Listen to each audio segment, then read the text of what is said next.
Gente, primeira aula, o que é uma igreja saudável? Que é o que a gente vai estudar, né? E esse é um assunto que é bem pertinente, assim, para não falar muito é, necessário, né? Porque igreja é um assunto que pouco se fala no sentido do que é certo e do que é errado, porque a gente acaba vivendo uma sociedade muito relativista. Então, a gente olha para uma igreja, a outra igreja ela é certa, assim como todas as outras são certas, todas as outras são saudáveis. Só que na verdade não é bem assim que funciona. Porque existem igrejas, o modo como ela funciona, o modo como ela reflete e a prioridade dela que não é saudável, não é uma coisa boa. E acaba tendo algumas dúvidas, do tipo, o que define se é saudável? Se ela tem dinheiro, se ela cresce numericamente, se a pessoa se sente bem lá, se tem um ministério de música incrível. E esses são exemplos de pessoas que eu já vi, de gente falando que se a igreja tem dinheiro, ela é boa, se ela está crescendo numericamente, está tudo bem, não tem nenhum problema. Se o pessoal está se sentindo bem, então a gente está no caminho certo. Se tem um ministério de música incrível, e eu coloquei isso aqui porque eu realmente vi, parece brincadeira, mas é porque eu vi um cara que só queria numa igreja que a música era boa, que o louvor era bom, né? Se tem experiências espirituais, eu coloquei entre aspas, porque alguns podem ser realmente coisas espirituais, mas outras coisas não são. Então eu lembro de um exemplo que o Domingos deu do Henrique da Poliano lá na Europa, que eles visitaram uma igreja e o modo como o espírito se mostrava era através de vômito. Nojento, sabe? Mas é uma dessas coisas que tem igrejas que acham que se tivesse as experiências espirituais é o que de fato define uma igreja. Ou se tem um pastor famoso, que eu acho que hoje em dia está crescendo muito na minha geração. Do tipo, se o pastor é um David Leonardo ou se ele é um Nicodemos da vida, alguém famoso, um teólogo famoso, é uma igreja boa. Só que não é isso que vai definir. Obviamente essas pessoas famosas, às vezes só no meio do cristão, às vezes podem ser corretas e boas, mas não é o que define se a igreja é boa ou não. O que vai definir vai ser outras coisas. E isso é uma questão assim que recentemente ficou bem latente, porque um psicólogo chamado Jordan Peterson falou sobre uma questão de igreja, do que a igreja deve ser. Eu não tenho um papel de falar o que ele fala, se está certo ou não, mas foi uma coisa interessante do que ele falou, que é o seguinte. Então Jordan Peterson se voltou para as igrejas protestantes, isso em um vídeo, e disse: vocês são os piores no momento. Coloca um outdoor dizendo que os jovens são bem-vindos aqui. Diga àqueles que nunca estiveram na igreja exatamente o que fazer, como se vestir, quando aparecer, com quem entrar em contato e, o mais importante, o que eles podem fazer. Peça mais, não menos, daqueles que você está convidando. Pergunte mais deles do que qualquer um já fez. Lembre-os de quem eles são no sentido mais profundo e ajude-os a se tornarem isso. Vocês são igrejas, pelo amor de Deus. Pare de lutar por justiça social. Pare de salvar o planeta. Atente-se às almas. Isso é o que você deveria fazer. Esse é o seu dever sagrado. Faça isso agora, antes que seja tarde demais. A hora está próxima. Encerrou de acordo com um texto aí no post do The Christian Post. Eu peguei num site que traduziu uns pedaços, mas depois eu mudei, porque eu vi o negócio, acho que é uma tradução ficou meio ruim. E é legal o seguinte, eu não tenho nada, não sei nada sobre ele, mas é um psicólogo bem renomado no mundo fora. Ele é canadense, então a gente não sabe se ele está falando das igrejas do Canadá, porque está acontecendo um pouco disso lá, ou se das igrejas da Europa, porque ele também vai muito para lá. E as igrejas da Europa estão realmente se esfriando, assim. Acho que o Sandro uma vez comentou com a gente de como é a Europa agora, que era o berço assim do cristianismo, agora está virando um campo missionário, porque quase nenhuma igreja tem. E ele trata um pouco dessa questão de como a igreja perdeu um pouco do foco, né? Que ela se atenta mais à justiça social, a querer salvar o planeta, e pouco se atenta a salvar as almas. E eu acho que ele não poderia estar mais certo nisso, porque a gente acaba ligando muito mais para a natureza, vamos dizer assim, a Amazônia, essas coisas assim, pobreza, do que propriamente a pessoa em si que precisa de Cristo. A gente quer tirar a pessoa da pobreza, de ajudar uma pessoa a ter alimento, que não é errado, e na verdade é bom, a gente precisa fazer, só que a gente esquece de pensar no principal, que é levar essa pessoa para Cristo. Porque ter alimento, ter roupa é uma coisa, é importante, mas nunca vai ser mais importante do que ser salvo e conhecer a Cristo, né? Então, diante disso, essa pergunta do que é uma igreja saudável fica mais latente, porque fica aquela coisa, tá, então a gente está errando em algum lugar, onde é que a gente pode melhorar, o que eu preciso fazer agora? E não dá para falar disso sem falar da nossa sociedade. A sociedade hoje já tem uma visão muito individualista, então é sempre o eu, do que eu quero, a igreja tem que satisfazer os meus desejos, ela precisa ser como idealizo ela e seguir da forma como eu quero. Ou você é um consumista, onde você vê a igreja como uma empresa de consumo, em que ela vai te dar alguma satisfação, algum prazer, vai te dar alguma alegria, ou ela vai, como é que eu posso dizer, preencher aquilo que outras coisas não te preenchem. Que um carro não vai te preencher, uma família não vai te preencher, mas ela tem que te dar um prazer nisso. Ou uma fobia de comprometimento, do tipo, não sei, não quero que ninguém toque na minha vida, não quero me comprometer a nada, não quero fazer nada, só quero estar ali na igreja, sentar no domingo, escutar uma mensagem boa que me faça sentir bem, mas não quero que ninguém toque no meu coração, ninguém fala de mim, não quero nem participar de nenhuma coisa que precisa. Por mais que a igreja vai fechar, eu não quero nem saber. Ou uma fobia de instituições, que é aquela questão envolve fobia de comprometimento, mas a pessoa não quer se envolver nisso, ela quer ficar separada. Ela vê uma igreja e pensa, não, igreja são as pessoas, igreja não é um edifício, não quero me envolver com isso, só tem gente ruim lá, só tem gente hipócrita lá, por que eu vou me envolver com uma instituição, ser membro de uma igreja que tem pecado lá e tem gente que erra? Então, são essas 4 questões que se faz muito presente na sociedade. Individualismo, que também leva muito consumismo, uma fobia de comprometimento e uma fobia de instituições. A gente deseja ter pessoas ao nosso lado, mas a gente quer também estar afastado dessas pessoas. Eu acho que é isso que essa pandemia um pouco deu para esse pessoal, né? Porque o pessoal agora pode assistir um culto online sem precisar estar presente na igreja, então não preciso me fazer presente na instituição. Ainda mais faculdade, que faculdade ninguém quer estar perto também. E essas coisas levam à autorrealização, à autoexpressão, à autodefesa e à autossuficiência. A autorrealização no sentido de que a igreja é aquilo que você quer. Ela te agrada, ela é do jeito que você gosta, isso te realiza, porque às vezes você tem uma visão de que a igreja tem que ser assim, assim, assim, e isso te dá uma realização, ou uma autoexpressão do tipo, a igreja te eleva, onde os seus pensamentos são mais bem tratados, você quer se sentir bem, o que você fala nunca é errado, e sabe, tudo que você pensa está tudo certo. Ou uma autodefesa que te leva a não querer se comprometer porque você sabe que ninguém não quer que ninguém te toque. Isso te leva a um orgulho que você não quer de jeito nenhum que alguém aponte os seus erros, onde você tem que melhorar, e você quer sozinho aprender esses erros, e depois que você vê que aquilo que você tem no seu coração está errado, a culpa é dos outros, porque os outros nunca te falaram ou nunca te falaram de um jeito mais carinhoso.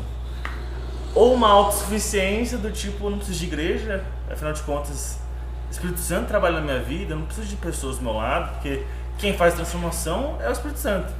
Por que eu vou precisar de pessoas que são falhas para ajudar a transformar a minha vida? Afinal de contas, quem vai fazer essas coisas é o Espírito Santo. É Deus que me salva.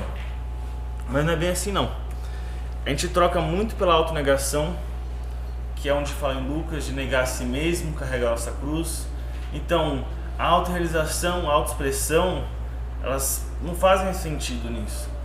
Porque a gente precisa negar o nosso coração, negar os nossos desejos, porque a gente é pecador. A gente precisa de Deus para tratar o nosso coração. A gente precisa negar sempre os nossos desejos da carne, porque senão nossa tendência é sempre pecar.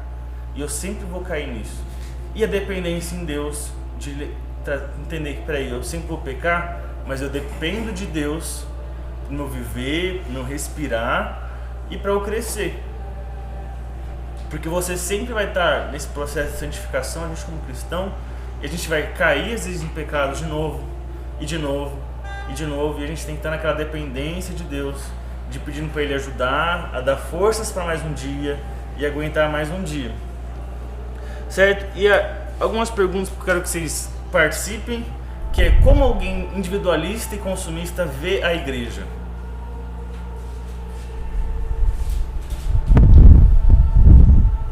E aí? Pra responder, viu, gente? Acho que quando fala de consumismo vai muito de encontro com uma mensagem recente até do Domingos, quando ele fala do cliente. Ele chega na igreja justamente para poder só receber aquilo, como se fosse até um restaurante, tipo, eu vou me alimentar e tipo, e ainda sai falando, tipo, a comida estava fria, hoje não estava tão bom, o louvor não era tão assim, alguma coisa nesse sentido. Acho que vai bem de encontro com isso. Mais alguma coisa?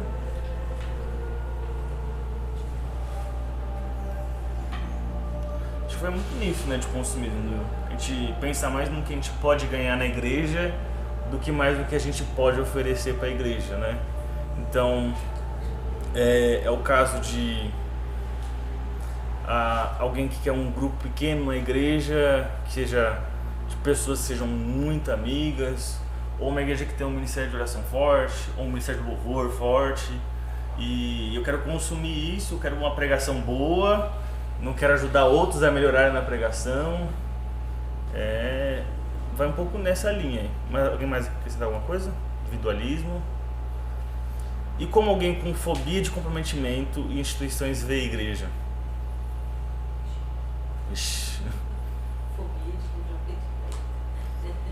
Existe? Acho que existe, tá? Deve existir, assim. Acho que fobia é medo, né? Quantas pessoas servem nos ministérios e quantas fingem que não tá nem aí, né? elas. Quando as pessoas o culto acaba, vai embora correndo. Parece que vai fugindo mesmo. Quer marcar uma visita? Não, tá tudo bem, não quero não. Pergunta como que ela tá, ela fala bem. Bem. Nem pergunta como é que você tá, né? Só fala bem, tipo, não te olhei ali. Ela vem mais muito com o individualismo também, essa parte. Né? Sim, engloba os dois. Quer, assiste e vai embora. Não tem compromisso, não quer amizade, não quer participar de nada, não quer só porque tá lá. Não quer nem fazer parte de uma igreja. Sim. Pra mim isso é muito sobre ser servida, mas ela entende que a igreja tá lá pra acrescentar a ela. Então ela vai, dá o mínimo do tempo que ela acha necessário, recebe o que ela quer receber e vai embora. Ela não quer saber como os outros estão, ou como ela vai crescer, como os outros podem crescer quando tá contando com ela, mas a pessoa só quer receber e embora. Consumir aquilo. Muito ao contrário do que a Bíblia mostra que é o corpo de Cristo. Sim. O organismo em si, independente do outro. Sim, exatamente. Quem é melhor que ninguém, cada um tem o seu lugar. A gente vê que essa fobia de comprometimento também não vai nesses casos muito extremos. Às vezes é aquela pessoa que vem, sempre esteve na igreja, gosta de participar de algum ministério, só que nunca quer se comprometer com o seu crescimento espiritual. Às vezes olha para a igreja como se fosse uma ONG e às vezes serve em ministérios que ela acha importante, como crianças. Não, cuidar de criança é importante, ação social é importante. E são, só que para por aí, não tem aquele comprometimento de vida na vida, daquela conversa entre uns e os outros, não se deixa se abrir para essas pessoas de conhecerem você, de falar, ó, eu sou assim, e deixar que as pessoas às vezes falem, ó, isso aqui tá errado, isso aqui tá certo, bacana, aprendi com você. Ela não se dá essa oportunidade. Ela pode estar aqui entre a gente, só que não vê o crescimento dela, não faz parte, ela não quer aquele comprometimento de coração onde ela vai ter que falar dos problemas dela. Isso é uma fobia de comprometimento mesmo. E às vezes até pior, porque parece que ela tá, mas não dá. Tem um pezinho ali, mas não entra. Então você já percebeu algo assim em seu comportamento? ou em sua igreja. Isso aí, vocês pensam aí. Pode falar. Não, se quiser falar é porque eu achei que ninguém queria falar. Você percebeu no seu comportamento, reveja e pare de olhar para a igreja em primeiro lugar, depois olha para a igreja. Você ia falar uma coisa, Olha? Principalmente na pandemia e quando ela estava se acabando e foram retornando os cultos presenciais, nós vimos muitas pessoas, não, estou assistindo o culto, estou acompanhando nas redes sociais, etc. Quando você perguntava por que da ausência da pessoa, a pessoa, não, estou acompanhando online. Isso mostra É a mesma coisa. uma fobia de comprometer. Ela não se compromete em estar presencial, em estar servindo nos ministérios. Para ela, só online já basta. Já basta, já. Mais alguém? Mas olha que interessante, né, João, isso que o Oliver falou. Será que não vai de encontro lá com a situação que você falou do Jordan Peterson, que de repente a gente está vendo, mas a gente não corrige, a gente não fala. E aí não é uma falha também da igreja nesse Pode ser. Tem isso. Eu não vou cobrar. Aquilo que eu não quero que me cobrem também. A gente não se atenta a essas coisas. A gente pede pouco, né? Eu falo porque quem não sabe, eu sou professor de escola de matemática, né? E a gente sempre tem um debate na sala de descanso que é assim, nossa, parece que cada ano que vem, cada turma é pior, assim, mais imatura, sabe? Eu tô no meu primeiro ano, mas toda vez eu chego na sala, os professores ficam comentando sobre isso, sabe? Nossa... Aí, como eu estudei lá e alguns professores eram meus professores, eles falavam assim, nossa, na sua época não, era muito mais tranquilo. Quando a gente falava que a pessoa prestava atenção ou dava uma bronca, a pessoa parava assim, ficava quieta, às vezes ela nem esboçava nada, mas ela refletia depois. Nessa geração parece que nem isso vai. Toma uma bronca, briga, e às vezes eu escuto um professor brigando com um aluno e continua a mesma coisa. Então, essa questão de geração, assim, parece que a gente tá pedindo menos deles. Tipo assim, eu não tô falando assim só de professores, mas às vezes pais e mães, pessoas da igreja, de cada vez menos a gente tá esperando menos deles. Acho que tem menos capacidade, sendo que na verdade o mundo tá esperando mais. Se for ver, uma criança lá de 6 anos já tem um celular e já vê coisas de pessoas que às vezes podem estar influenciando ela para outro caminho. Então é nesse momento que a gente tem que esperar mais dele, não menos. Mas isso está muito ligado à visão atual de que a criança ou adolescente não é um ser humano. Sim. Ele é algo a ser preservado, ele é menos que um ser humano. Aí trata a criança como se fosse um animal mesmo. Aí vou deixar ali, eu só vou dar comida e vou colocar o celular na cara dela, como é que vai dar? Não trata ela como um ser humano em potencial, ela tem menos capacidade cognitiva, mas é um ser humano, você tem que tratar como um ser humano. E eu vejo isso muito no comportamento infantil, de que a criança, ela entende o que ela está fazendo de errado, e aí as pessoas ao redor, não, é criança, deixa eu fazer isso. É fase. É fase. E não é fase, ela é um ser humano, ela tem que ser corrigida, ela tem que ser mostrada. Tem esse processo, as pessoas hoje em dia não veem assim. Isso que é... A fase do inferno dura pra sempre, né? Então... Os pais enviaram os filhos pra lá com essa desculpinha do fase, jogaram a Bíblia pela janela e depois cobram da igreja. Eu vejo muitos pais cristãos falando assim, um dia eu vou ensinar. Não, Um dia. hoje você tem que ensinar, é agora. O dia pode acabar amanhã. A vida Vai aprender ensina. a vida, gente, eu já ouvi pais. Então, esse cruel, negócio né? da vida ensina é muito Mas a triste. vida ensina. Não, mas na vida ele vai aprender. E o duro é que às vezes na vida não vai aprender. Não tô a fim de ensinar, mas a vida... O pior é ver cristãos falando isso. Não A é. vida ensina meu filho. Aí no dia eu me exaltei um pouquinho e falei, a vida vai ensinar ele a ser um drogado. Indo pra prostituição, porque é isso que a vida ensina. Coisas erradas, é isso. Se você não ensinar o certo, a vida vai ensinar errado. Não tem outra explicação. Se você não ensinar, vai aparecer alguém para ensinar da maneira mais errada possível. Com certeza. Exatamente, vai ser mais difícil. Além de que às vezes, não precisa nem pra criança, né? Às vezes como adultos mesmo, às vezes a gente precisa amadurecer.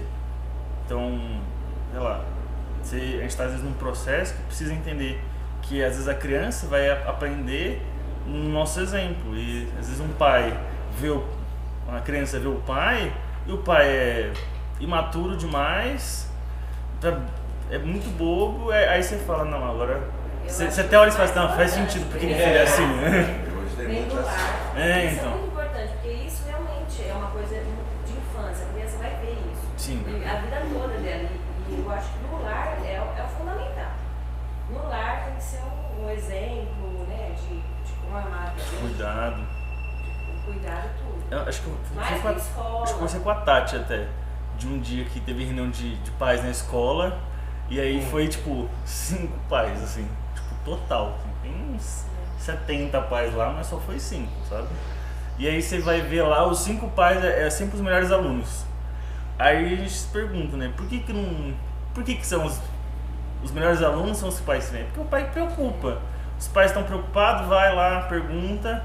Os pais que não estão preocupados, os alunos também não vão estar preocupados em estudar nem em aprender. Ó, igreja, plano de Jesus. Na grande comissão, a gente tem Jesus ordenando seus discípulos, o que eles fazerem depois deles irem, né? Que é proclamar o evangelho, batizar e ensinar tudo quanto ele nos ordenou, que é o que faz parte da igreja. O nosso dever como cristão é fazer discípulos, é proclamar o evangelho, é batizar e é ensinar os outros a obedecer tudo quanto ele ordenou. E tudo isso engloba uma comunidade que é a igreja, onde a gente vai ter discípulos que vão fazer os discípulos, a gente vai se ajudar, vai um ajudando o outro, ensinando o outro a obedecer. E ensinar a obedecer não é uma coisa do tipo, falei a teoria, agora vai, se vira. Não, a parte de ensinar a obedecer é olhando mesmo. A gente falou de criança, e a criança ela só vai entender o que é realmente para fazer quando ela vê nos pais ou nos adultos, que às vezes os pais nem é muito problema, às vezes é os adultos que estão em volta assim que às vezes atrapalham. Que tem que ensinar a criança a obedecer. Que o exemplo vai mostrar, não, é assim que tem que se fazer. Assim não pode. Então, isso foi o que Jesus fez. Discípulos que fazem novos discípulos e vivem numa comunidade dos santos, aprendendo a viver seu discipulado e fazer novos discípulos. O imperativo da grande comissão de Mateus 28 é fazer discípulos. Isso é o que a gente tem que se atentar. As almas, de procurar pessoas, mostrar o evangelho para elas e caminhar com elas, de modo que Deus seja glorificado e elas possam obedecer a Deus e fazer novos discípulos. Porque às vezes a gente acaba sendo muito consumista do tipo, eu quero um discipulado porque eu sei que estou com problema, mas eu não quero fazer discipulado com ninguém. Por quê? Estou cheio de problema, não vou ajudar ninguém. Ou do tipo, não tenho tempo para isso. Mas não, é o nosso dever e a nossa ordenança, fazer discípulos. Eu não posso ficar alheio a isso. Eu preciso trabalhar nisso. E se eu sei que eu tenho alguma dificuldade, que eu sou imaturo e eu preciso aprender, estuda! Sabe? Você tem material para isso. Você tem... E aí é demais. Eu já sirvo em um ministério, estou até no CCV, no grupo pequeno. Você ainda quer que eu perca o meu tempo estudando a Bíblia com alguém? Não. Aí eu vou ter que procurar outra igreja. Exemplo absurdo, realidade verdadeira. Não, eu imaginei mesmo. Não é diferente de muitas coisas que acontecem. Então, nosso dever é isso. Então, uma pergunta nossa: é normal um cristão não se unir na igreja? Diante disso, se a gente tem que fazer discípulos e estar junto, crescendo, é normal não se unir à igreja? Normal não é. Mas Normal não é. Acontece. Mas por que você acha que acontece isso? O que leva a pessoa a não querer se unir à igreja? Comprometimento. Disposição, a pessoa vai entender que com a proximidade do pecado dela vai se mostrar. Sim. Mas é Mau testemunho de cristãos. mau testemunho de cristãos. Pode levar, mas ainda assim a gente tem que entender que às vezes o testemunho de outros não leva eu a cometer um pecado também. A culpa é minha no final, né? Ô João, também é falta de igrejas saudáveis. Falta de igreja saudável. Uma igreja que ensina que orienta, que exorta, ela tende a ter os membros maduros, né? Sim. A gente tem igrejas que às vezes se preocupam muito mais com louvor e expressões espirituais, que às vezes esquece de ensinar a Bíblia. Às vezes essa pessoa que está nessa igreja, às vezes não entende que essa igreja não é saudável, às vezes precisa buscar em outros lugares afora, ou às vezes nem busca, que é mais comum, na verdade. Então essa pessoa entende, peraí, não preciso ir para a igreja, não tem sabe, de estar nesse comprometimento lá. Agora vamos lá, vamos abrir Hebreus 10, 24 e 25, vamos ver o que o texto nos fala.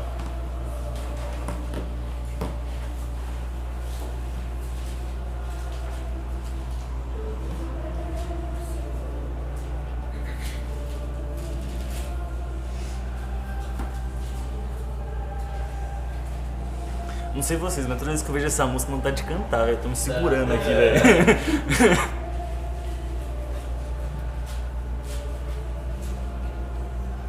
Vamos lá. Alguém pode ler pra gente? 24 e 25. Consideremos uns aos outros para nos incentivarmos ao amor e às boas obras.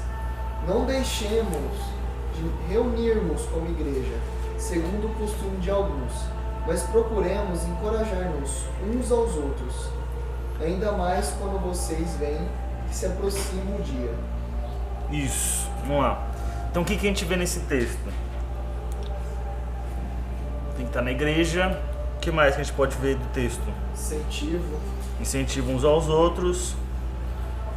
Na verdade é uma ordem só. É estar na igreja cuidando um dos outros. Ou o seu estar na igreja não vale nada, ou o seu não estar demonstra que também não vale nada. Porque o versículo 23 fala sobre a profissão de fé. Estar na igreja ou mostra a profissão de fé, ou é uma contradição à sua profissão de fé, dependendo do jeito que você vive. Aí você tem que ser disciplinado. Mas existem igrejas que podem pregar a verdade como se fosse um jornal, como se fosse uma receita. E a coisa mais chata do mundo. Porque tem igreja que se preocupa muito com música ou com nada que a gente consiga dizer, porque parece que não se preocupa com nada que faz sentido. Mas existem igrejas que falam que se preocupam com a Bíblia, que são da nossa denominação, que falam certinho e só. Falam com uma coisa mais chata, mais sem graça, mais legalista. E não adianta falar a verdade como se fosse uma mentira.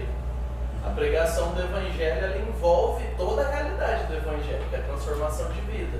Então não é só o ensino errado que mata, mas o ensino errado sem vida, sem o Espírito Santo, mata. O ensino certo sem o Espírito Santo, sem transformar vidas, mata também. E as pessoas às vezes não percebem isso. Elas ficam nessa dicotomia. Existe tanta igreja ruim que não ensina. Eu estou numa igreja às vezes que ensina, mas eu não sou alimentado, eu não sou amado, eu não amo, ninguém confronta pecado. Mas o ensino de púlpito ali, ele não se conecta com a vida, mas ele está certo. E aí é uma nuance muito mais complexa, porque há ensino verdadeiro, mas não há vivência. E aí essa igreja também não é saudável. Ela tem ferramentas para se tornar saudável, que ela tem a verdade. Ela está melhor do que a outra que tem relacionamento sem a doutrina. Mas ela está tão ruim quanto qualquer outra igreja doente. Então, às vezes, a gente hipervaloriza a questão da precisão teológica e não valoriza a questão da precisão teológica com a precisão da vida. Como se fosse um ou outro que a gente tem que escolher. E nesse versículo não é. É cuidemos para fazer. Cuidar para se animar e reunir. Então é uma presença que tem que ser útil. Ou a sua presença não vale de nada. Não é só a presença pela presença. Então isso leva para um nível muito mais profundo o compromisso. É estar presente para cuidar. Se eu estou presente e não cuido, qual é a validade do meu estar presente? Fundo. Acho que a gente acaba muito esquecendo muito disso, né? De às vezes só pensa muito no ensino, às vezes na teoria e nem pouco na prática, né? De cuidar uns dos outros e amar uns dos outros. A gente requer um esforço que não vem de nós, na verdade. É, Exatamente. exatamente. Na verdade, não é simples. Quando a gente fala normal, uma questão de se reunir com a igreja, já conectando com esse debate, às vezes nós sabemos de uma pessoa querida, amiga, que não está frequentando a igreja porque foi machucado, como o próprio Luiz disse, por conta de um mau testemunho e tudo mais, mas a gente não se desgasta para mostrar a ela de que ela está errada. A gente só fala que ela está errada e ponto. Às vezes não abre nem esse texto para poder mostrar para ela. Não é? Então, É, acho que esse que é o pior, né? porque Da gente, você assim. só fala, você só verbaliza, mas você não mostra pra ela, porque às vezes ela nem tem esse conhecimento de o quanto isso é profundo, o quanto isso faz diferença. E se desgastar é algo que zona de conforto é o que todo mundo quer. Mas aí se você tá na zona de conforto, você tá no lugar errado. É. Já não era. Que igreja não é pra ser cômodo, né? Que é um lugar pra você se desgastar, se quebrar às vezes. Porque eu acho que o pior mesmo da gente é essa falta de profundidade mesmo. De saber conhecer bem e se esforçar nisso. De tipo, eu amo meu irmão e eu quero que ele esteja comigo, então eu vou me esforçar pra estar junto com ele. E às vezes a gente só sei lá, a pessoa fala, não quero ir na igreja. Pô, você tá errado, cara. E vai embora. E acaba por aí, sabe? Não tem aquela preocupação com ele, de mandar, por que você não veio? O que tá acontecendo? Vai visitar? Hoje em dia a gente não... pouco se faz isso e a maioria das vezes que se faz por ligação online e eu tenho minhas dúvidas se isso resolve somente, sabe? Acho que essas coisas de ligação online tem coisa que tem que ser presencial, a pessoa tem que ver você lá, tem que se fazer presente porque é diferente. Mais alguma coisa? Passar próximo.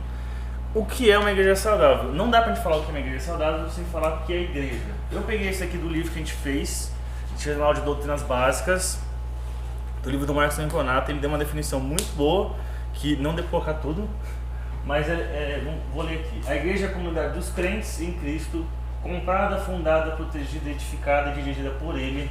Ela se reúne para cultuar o Deus Trino, sustentar com firmeza a verdade revelada, observar ordenanças do Senhor, batismo e ceia, nutrir uma amorosa, edificante e pura comunhão entre os irmãos e proclamar a salvação do mundo, tudo com o propósito final de promover a glória de Deus.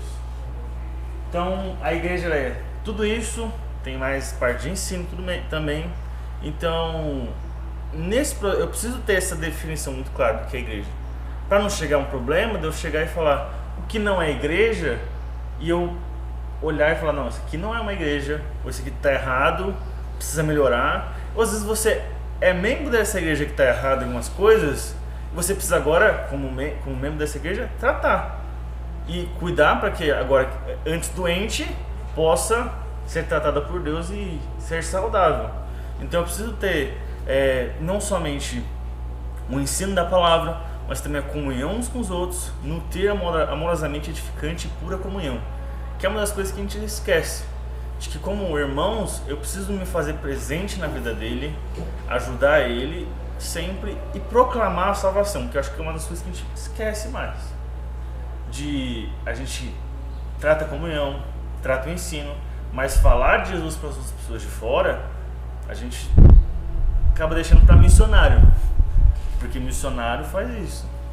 E não eu. Ele tem que fazer, né? Ele investe dinheiro nele. Exato. Às O nome vezes dele as é pessoas esse. não verbalizam, mas o pensamento é esse. Dá vontade de falar, verbaliza, pode falar, a gente sabe o que você está pensando. Porque a verdade é essa. E o pastor tem que visitar e cuidar, porque a gente paga ele para isso. A verdade é que na raiz, as frases como essa, elas estão lá. A gente tem vergonha de falar publicamente, mas a gente ouve elas em grupos bem menores ou quando está 1 a 1, e a gente vê que está totalmente longe dessa definição de igreja. Se a pessoa sabe o que é uma igreja, né? Definir o que é igreja. Tem isso. Às vezes ela mais preocupa mais com agora dele mesmo, pessoas, do que propriamente a glória de Deus. A igreja é o lugar onde eu vou para me sentir bem. É onde eu levo os meus filhos para aprender a palavra. Isso tem muito a ver com o seu referencial. É. A igreja, qual é o referencial? É o que ela me dá, o que ela faz pra mim. E engraçado que a gente não prega isso. Por que continua tão Latente. enraizado na mente das pessoas? A gente prega o contrário.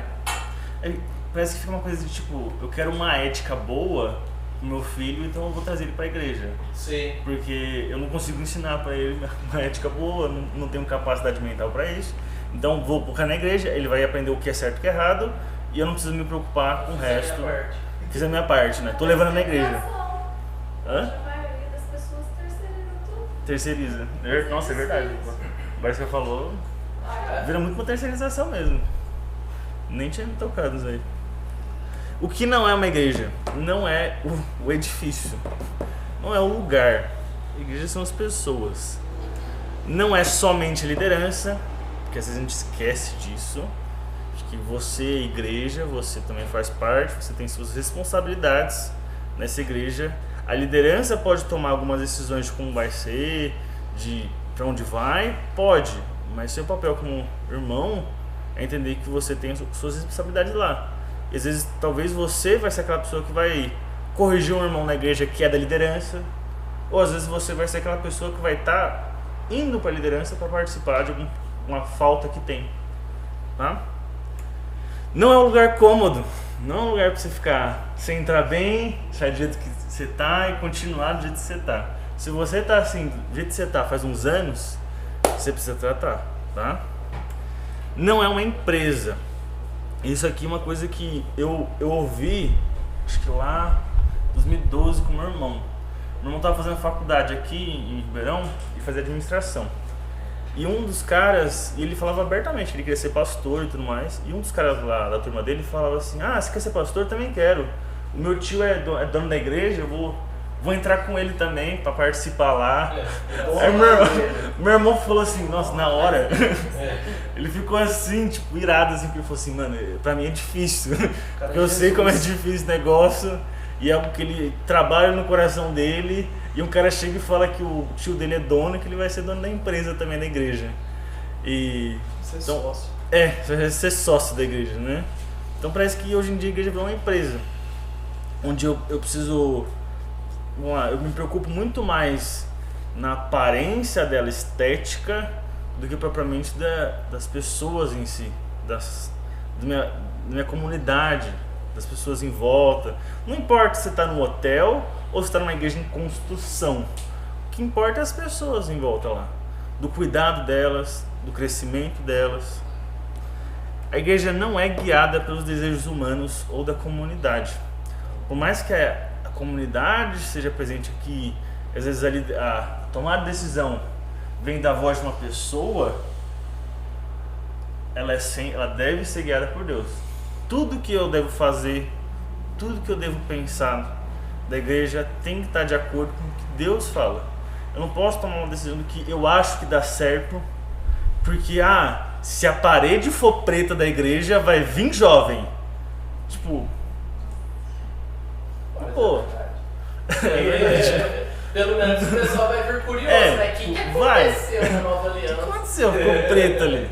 Sabe? Então, às vezes a gente fica muito preso nessas coisas, do tipo, tem que ser preto, tem que ser a luz da melhor qualidade, tem que ser o melhor louvor. Tem que ter evento pra jovens. Tem que ter evento pra deixar jovem. Meu filho, sábado à noite em algum lugar, eu não vou levar ele pra balada. Então a gente fica muito preso nessas coisas, do que a gente acha que deve ser, e isso é uma coisa tô falando uma coisa bem extrema mesmo.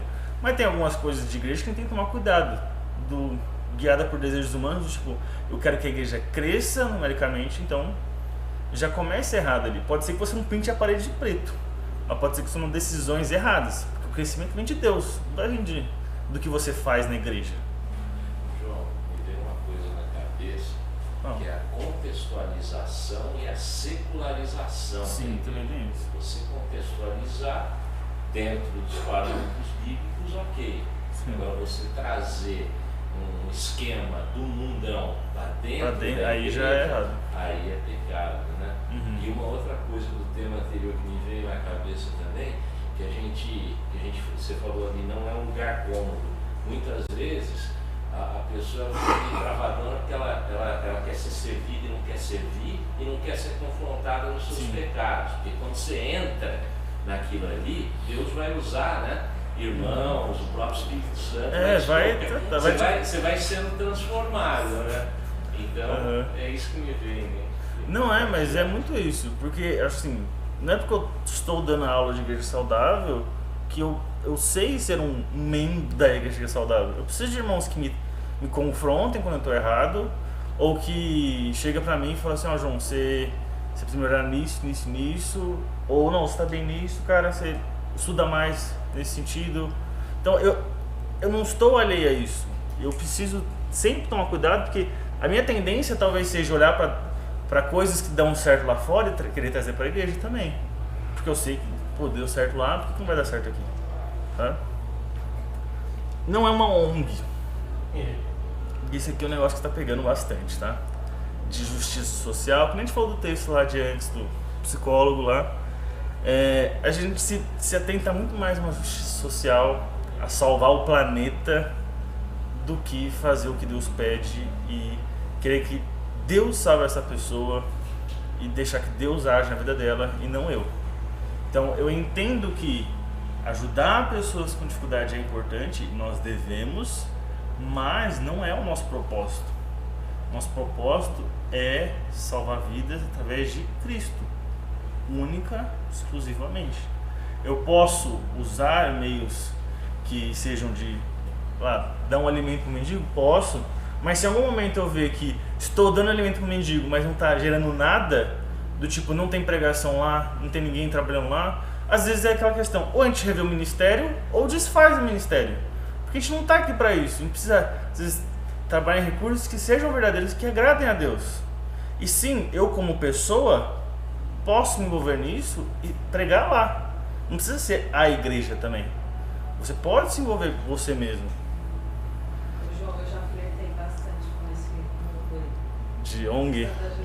É a questão da justiça social, de às vezes achar que a igreja onde eu estava não estava fazendo o suficiente por pessoas que precisavam de alguma coisa e meio que tomar uma, o que eu posso dizer? Uma linha?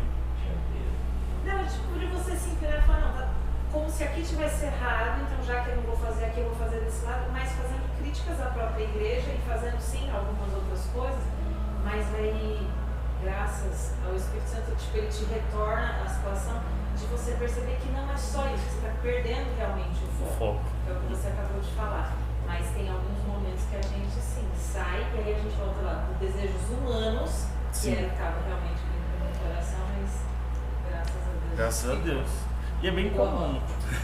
Tem sido bem comum essa linha de ONG. Pelo menos para jovens, ou a pessoa acha que igreja é ONG, de tratar pessoas feridas, né? Então, se você tem algum problema, a primeira coisa que a pessoa vem é ir para a igreja. Porque tô com problema, resolve sair da igreja e vai viver a vida dela. A gente tem essa dificuldade. Às vezes a igreja, o evangelho que é pregado é esse. Quantos de nós não tá doido para algum conhecido não crente ficar doente, entrar em crise? Nossa, aí verdade, pregar o evangelho é fácil. Porque tipo assim, o que eu vou falar? Tá tudo bem. Tá tudo Como bem. se o evangelho fosse um remédio. Que aí você vai lá, a pessoa tá machucada e aí quando ela tá doente funciona.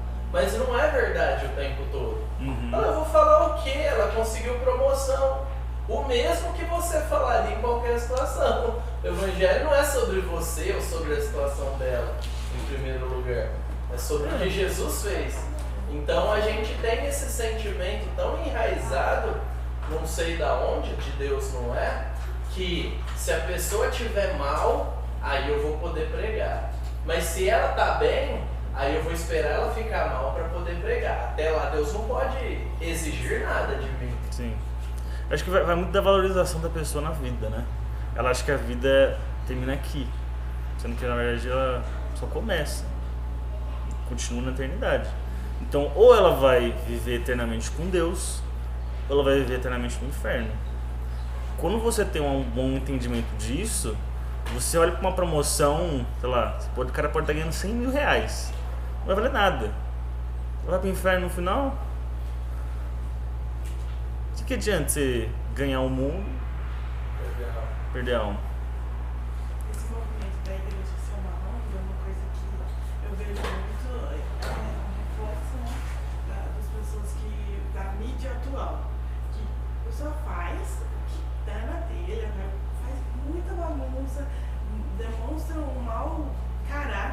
porque ela se diz cristã. Aí É. no domingo ela posta uma foto lá no culto. E aí ela fala muito sobre o cuidado social, de como ela acha isso importante, porque ela ajuda nisso, e ela beneficia no dinheiro dela naquilo, mas o caráter dela, que é a essência de Cristo, Não tem nada. não existe. É inexistente. E como as igrejas elas são abertas a isso hoje em dia, tem muita igreja Não é. aberta a isso. Desde que auxilie financeiramente, desde que traga novos membros, pra mim tá tudo bem. Se traz novos membros, tá tudo bem. Então, às vezes a gente se perde em alguma dessas assim, missões, assim, né? Que acho que, sei lá, eu participei muito pra Minha Fé, que é um projeto do Ministério de Férias, e às vezes eu me perguntava de algumas coisas que a gente fazia lá.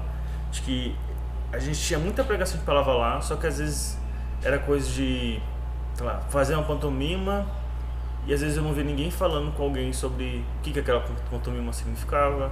Porque assim, ver um teatro é legal. Pô, sobre Jesus, pô, bacana, velho. Acho legal também. Acho que é difícil alguém no Brasil não saber quem que é Jesus. Então o pessoal vê alguma coisa sobre Jesus, acha bonito. Ah, eu acho bonito, eu acho legal, eu acho que é valoroso. Mas não entende aquilo por trás. Ou ninguém nunca explicou que ela é pecadora e que ela precisa disso. Não é uma questão do tipo, acho legal. Você tem essa necessidade. Então essas coisas elas nos ajudam a diferenciar o que é uma igreja saudável, o que é uma doente, o que é uma verdadeira e o que é uma falsa. Porque às vezes a gente precisa entender que às vezes você está numa igreja doente, nesse processo você como membro vai querer ajudar ela a ser saudável. Mas às vezes você está numa igreja falsa, onde pregação não tem nada a ver, onde o pessoal não quer mudar. Eles querem ser uma igreja que quer, ou quer ter uma igreja que tem muito dinheiro, ou querem ser uma ONG, e não é esse o propósito da igreja. Então você tem que sair dessa igreja.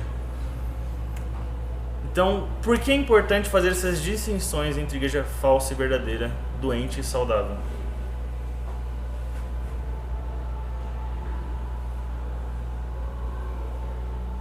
Para que você possa executar a missão que foi dada, né? Ser Sim. discípulo e fazer discípulos. Sim. Em termos práticos, o que é uma igreja saudável para você? Quais seriam suas marcas, ou o que ela tem? O que ela precisa ter? Conteúdo na palavra. Conteúdo da palavra, Liderança.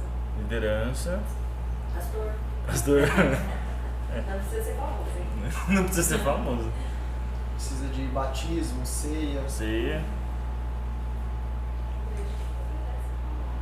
Oi? Uma igreja que é guiada pela palavra. Guiada pela palavra. O que mais? Acho que ela precisa ser pura. Porque senão Pura. não adianta só ter a palavra e mais alguma coisa. É só a Bíblia, só Uhum. a Bíblia. Acho que a gente precisa entender que às vezes ser pura, ela vai muito além das pessoas, às vezes, né? Porque às vezes a gente é pecador. Vai ter alguma hora que alguém vai errar. O pastor pode errar, alguém da liderança pode errar, ou você pode errar. Mas ela não deixa de ser pura quando você busca ver aquilo que agrada a Deus. Você pode errar, beleza, pede perdão. E vamos voltar pro centro. Porque eu acho que quando a gente estava conversando umas coisas de meninos e meninas ontem separou, a gente tá falando assim, às vezes a gente cai no assunto, em coisas, a gente fica tipo, caí, não consigo ler a Bíblia mais, sabe? Como se isso fosse o fim. E peraí, caí, agora que eu preciso me voltar para Deus e buscar Ele. E eu não vou estar sempre certo, mas eu preciso do Espírito Santo me ajudar e me guiar quando eu estiver errado.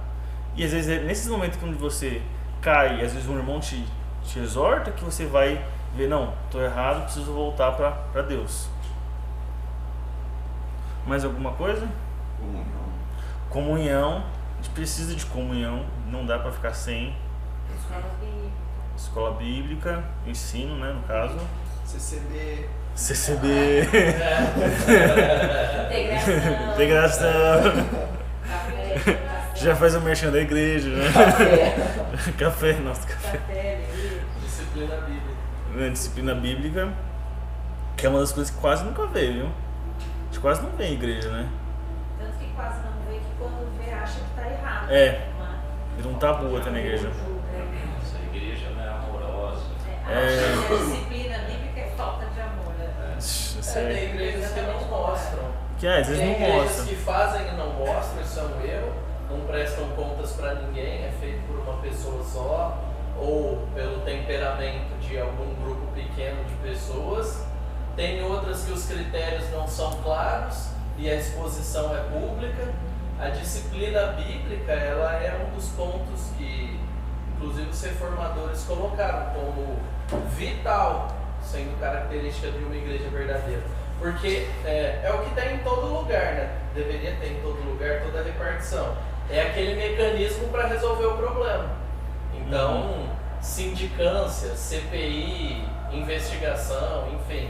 É para quê? Para que as coisas não continuem erradas.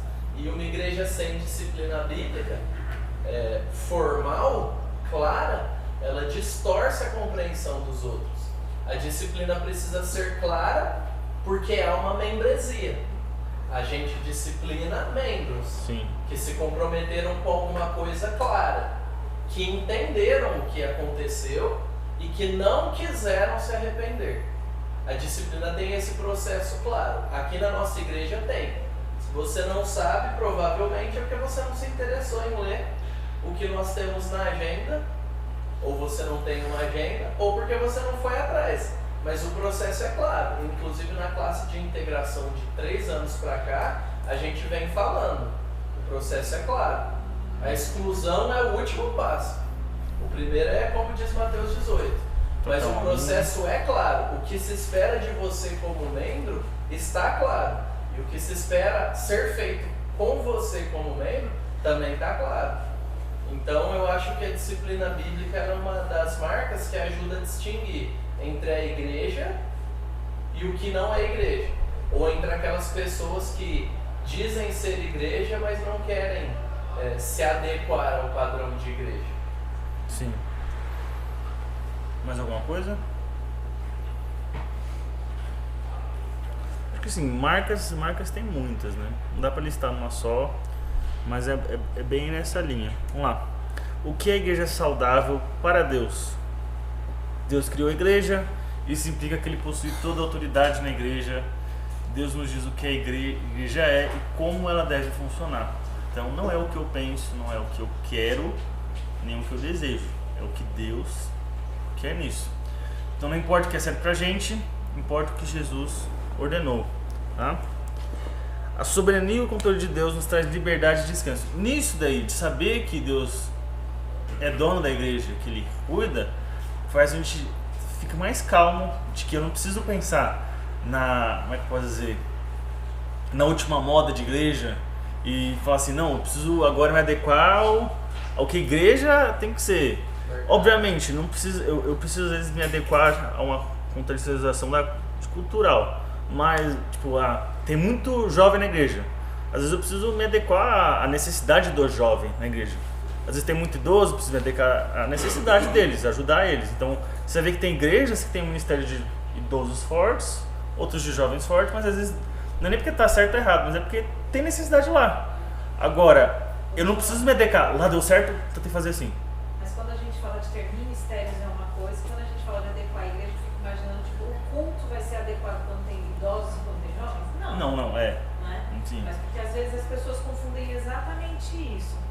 E aí eu te digo isso por conta de a igreja que nós estávamos, era uma igreja que tinha muitos idosos. Uhum. E os idosos tinham dificuldade de repente chegar aos jovens e fazer um louvor diferente, e eles ficavam incomodados. E encontrar esse equilíbrio É difícil. é difícil, desafiador, mas a gente sabe que é o quê? Que é justamente a palavra. Então, e eles entenderem que eles não podem chegar achando seus donos e esquecer os que já estavam lá.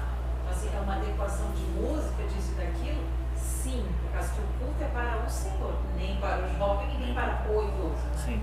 De novo, aquela questão, não são os desejos humanos. Desejos humanos, o crescimento vem de Deus. Então essas coisas não é o que vai trazer o crescimento. Não é um ministério, não é um tipo de ministério que vai fazer a igreja crescer. É Deus. E a nossa preocupação é em ser fiel a Deus e não em ser bem sucedido. Eu posso ter uma igreja que pode estar diminuindo porque a gente está sendo mais fiel a Deus Então pode ser que nesse momento de mudar a igreja, onde eu agora vivo uma vida, a igreja vive uma palavra séria, trata pecado, tem disciplina, algumas pessoas vão sair. E tudo bem. Eu não preciso ser bem sucedido aos olhos humanos. Eu preciso ser fiel a Deus. E o crescimento vai vir de Deus. À medida com qual a gente prega a palavra, as pessoas vêm com essa necessidade, mas principalmente quando eu entendo que eu preciso pregar a palavra de Deus. E é muito mais importante que eu tenha pessoas que vêm à igreja que são novas convertidas do que pessoas que são velhas de igreja. Geralmente, ou traz problema do velho de igreja pra cá, e às vezes a gente vai ter que provavelmente tratar essa pessoa, e às vezes essa pessoa vem, vê que a igreja não se adequa aos desejos delas e vai embora. Mas a gente precisa entender que o nosso papel é fazer discípulos e evangelizar uns aos outros. Então, isso vai consistir em nossa fidelidade a Deus. Você já ouviu uma proposta de crescimento da igreja? Qual que é a última tendência? Eu já falei de pano preto no fundo já. Alguém tem outra tendência aí? De igreja? Igreja inclusiva, né? Inclusiva? Afinal, nós precisamos respeitar. É verdade. Toda forma de amor é válida. Ultimamente teve uma polêmica de um evento jovem que o título era Bem Novinha. Sério? Sim. Esse era não sabia não. era uma balada aí da igreja, assim. Cara. Teve muita repercussão por causa disso. É óbvio, né? Então é uma tendência se adequar ao mundo. O pessoal gosta, né? Aí você vê que é bem um arte, né? Nós vamos atingir que público? E aí coloca uma propaganda, não sei o Que atingiu Não, parece uma festa universitária, o banner, tudo, a propaganda, pra mim é uma festa universitária. Teve época que a moda era ser igreja que expulsava demônio, né? Então ser igreja que expulsava demônio, Fala em línguas. fala em línguas, se fala em línguas. Eu acho que se a igreja adequar a trazer pessoas através de um método humano, vai trazer um monte de gente que não quer Deus. Não, jamais. Tem na igreja, vai trazer problema. Vai trazer problema. Tem o movimento da não exortação, né? Você não pode tocar em pontos que falem diretamente que a pessoa está com mau comportamento, com mau caráter, etc. Você não pode exortar, você não pode corrigir uma pessoa, mas você também não pode falar da condenação. É o coach, né? Não pode falar da condenação. Você vai pregar coisas positivas, nada negativo. Você tem um potencial em você. E as pregações atuais, que você vê assim, lá pro YouTube e vê os pregadores mais atuais para os jovenzinhos. É isso. Só positivas, só falando sobre muito egocentrismo. Falando sobre si, como você consegue, como você vai. E nada fala sobre a condenação, sobre o seu caráter. Parece que Jesus vira mais um psicólogo do que propriamente o Deus em si, né? Teve uma jovem da igreja que me mandou uma postagem com base num texto bíblico. Ela falou: o que você acha? Aí eu li. Quando a pessoa fala o que você acha, ela quer dizer assim: eu acho que tem algo de errado em posição A, mas não sei argumentar. Me ajude a argumentar, porque eu quero falar com alguém. Geralmente as pessoas fazem isso, né? Ó, me ajuda aí porque eu quero argumentar com alguém. Ou tem a outra opção: eu gostei disso, mas eu acho que tem algo errado. Então eu vou perguntar para alguém, porque se não me falar que tem algo errado, vai validar a minha opinião. Aí eu não entendi primeiro, né? Aí eu fiz a análise: não, eu achei que tinha algo de errado mesmo, né? Mas no argumento dessa pessoa, ela colocou assim, não, foi no Instagram, postagem e tal. Ela colocou assim: porque a Bíblia nos aconselha lá em tal lugar. Aí eu falei: aconselha? Aí eu fui lá, peguei no grego, printei e falei: isso daqui é voz imperativa. Ela falou: não, mas o subtítulo da Bíblia, em algumas cartas, é Conselhos Finais. Conselhos Finais. Aí eu falei: mas o subtítulo não é bíblico. O subtítulo é... E eu gastei mais tempo dizendo que não é sério. Eu passei mais tempo dizendo que não são conselhos o que está ali, que foram editores que escolheram aqueles subtítulos, que Paulo, Pedro, ninguém colocou subtítulo. O negócio é corrido. Porque a pessoa assimilou o conceito cultural. é um conselho. Significa que eu escolho, mas você pode não escolher. Eu só te aconselho. Eu falei, não, isso daqui é exortação. Não é para fazer. Não está perguntando, não é um conselho. Então a gente acha que as pessoas vão entender o óbvio, porque é óbvio para nós. Mas acontece. Existem. Né? Exatamente. Pra você, porque que bom que ela perguntou para ela ser esclarecida. Exatamente. Porque tem gente que nem assim, pergunta, né? Tem gente que nem pergunta, exatamente. Não, é compreensão verbal das coisas. Com a educação sendo cada vez pior, as pessoas não conseguem ler o texto e entender não de um melhor não. A Bíblia não tem melhor não. A Bíblia tem não. Ela tem muitas ordens diretas. Faça isso. E uma minoria de Paulo falando, talvez, a minha orientação é que se faça isso. Então, se a pessoa tem essa leitura de que são conselhos, são dicas, significa que ela pode pegar o que ela quer e o resto deixa.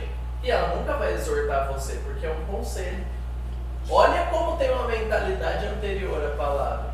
Parece simples, mas está na matriz de muita gente. E é uma pessoa jovem, que fez faculdade, estudada, que lê, mas que não consegue entender a Bíblia, por falta de discipulado.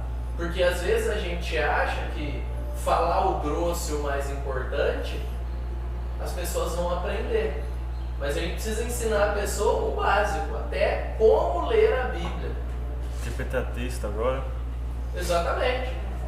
Eu acho que o problema maior é a interpretação de texto hoje em dia, né? Sim. O pessoal vai ler e não sabe interpretar e vê algum texto e sei lá, Vai ter que abrir uma classe de português se receber. daqui a pouco. Eu não consigo dar aula de português. A classe de MEB vem poucas pessoas e é uma classe que ajuda muito nisso. Não Exatamente. Reflete a prioridade que o pessoal dá Tá, nesse então tema. tem coisa que é tipo, por exemplo, onde Paulo vai lá e fala que dormiu, tal pessoa dormiu. Faleceu. Às vezes as pessoas, não, a pessoa dormiu. Tá, ela dormiu. Tem uma metáfora. É uma metáfora, mas não consegue entender, que às vezes também tem. Inclusive, semana linguagens. que vem a gente vai ter nos treinamentos de líderes de EP aula de hermenêutica, que é MEB. Sim. Então, se alguém quiser participar ou vontade. encorajar pessoas, vai ser semana que vem, 9 horas. Tá aberto para Sábado, membresia. né? Você vai ouvir isso no final da celebração coletiva nos avisos. Mas são essas ferramentas. Como aprender a ler a Bíblia? E é uma necessidade gritante. Sim. Deixa eu ver aqui. Vamos lá. Qual seria a lista de Deus para uma igreja saudável? Acho que palavra de Deus, oração, comunhão com os outros, dependência nele. Vamos lá. Conclusão, tá? As 9 marcas são que a gente vai estudar, tá? Não são somente essas, tá? Pode ser que tenha mais. Que, vamos dizer, isso que a gente vai estudar agora, que vai ser proposto, é pregação expositiva, teologia bíblica, o evangelho, o entendimento bíblico da conversão, o entendimento bíblico da evangelização, o entendimento bíblico da membresia na igreja, disciplina bíblica na igreja, interesse pelo discipulado e crescimento e liderança bíblica na igreja. Isso aqui não é sem ordem, tá? Essas coisas elas são ordenadas por um motivo. Então, a pregação expositiva, a exegese por si, ela é o que vai nos dar fundamento para que a gente tenha uma teologia bíblica. E isso aqui tem gente que... Eu sei que tem gente que entende que tem teologia bíblica e teologia sistemática. Pelo que eu estava lendo no livro, quando ele está falando de teologia bíblica, ele quer trazer uma teologia correta. Então engloba tanto a teologia bíblica por si, como uma teologia sistemática. Então essa igreja precisa estar bem fundamentada do que ela acha que é certo, que ela acha não, do que a Bíblia fala que é certo, do que a Bíblia fala que é errado. Então, ela precisa se fundamentar, mas através de uma boa exegese, que leva a pessoa a ter um entendimento claro do que o Evangelho. Porque se você não tem uma teologia correta, seu Evangelho vai estar muito deturpado. Você pode achar que, peraí, então quer dizer que a pessoa não precisa mudar, a pessoa pode ficar do jeito que está, então tem esses problemas. E esse entendimento do Evangelho vai fazer com que a pessoa a gente saiba o que realmente é uma conversão, se a pessoa realmente é convertida, porque às vezes a gente tem gente na igreja que nem é convertida, e nosso papel vai ser evangelizar essa pessoa, porque às vezes ela só entrou, e achou que é crente, porque... Tá aqui. É. Tipo, ela nem entrou, ela veio com a família. Ela cresceu aqui. Cresceu. E às vezes nunca se converteu. E isso vai fazer com que a gente tenha evangelização, porque a gente entende a importância disso, de que ou ela vai para o céu ou para o inferno, e de que Deus é que vai trazer esse crescimento, e é isso que Ele nos ordena, antes de pensar às vezes nas pessoas, para você pensar, não, eu vou estar agradando a Deus fazendo isso, é meu papel. E nisso, vou ter um conhecimento bíblico de membresia na igreja, que é uma das coisas que a gente esquece, é membresia, de que ser membro é importante e ele tem sua relevância na igreja pelo seu comprometimento, pelo cuidado uns aos outros, e de que a gente não está alheio, a gente não está separado, a gente é um corpo. E nisso tem a nossa disciplina na igreja. Nessa disciplina é onde tem um interesse em discipulado, de querer que você esteja certo, faça aquilo que é correto e cresça. Não é para você ficar parado, cômodo, é para você crescer sempre. E com isso te forma líderes melhores na igreja, que sejam corretos, bíblicos e que agradem a Deus. Certo? Uma dúvida? Algo a acrescentar? Alguma angústia? Às vezes tem, né? Isso. Então vamos lá então para finalizar. Que Deus possa estar nos ajudando a realmente ser uma igreja bíblica, entendendo o que é ser igreja, e que nosso papel como igreja, como membros, é ajudar uns aos outros a sempre querer que eles cresçam, que a gente seja saudável. Bom, Senhor, obrigado por mais um dia, que você possa estar cuidando de nossas vidas, nos ensinando cada dia mais, Pai, tratando nossos pecados, e que, Pai, isso possa estar abrindo nosso coração para aquilo que está de errado no nosso coração, que o Senhor possa estar mostrando a nós que nós precisamos depender de Ti, que o crescimento vem de Ti, seja crescimento da igreja, mas o nosso próprio crescimento vem de Ti, e que, Senhor, nós precisamos da Tua palavra que nos orienta, que nos mostra o que é verdade e que nos traz luz em meio a tanta escuridão do mundo afora, Pai, e que o Senhor possa estar nos dando irmãos que nos ajudem, que nós possamos também ser esses irmãos que ajudem uns aos outros, Pai. Isso que eu oro e peço em Jesus. Amém. Amém.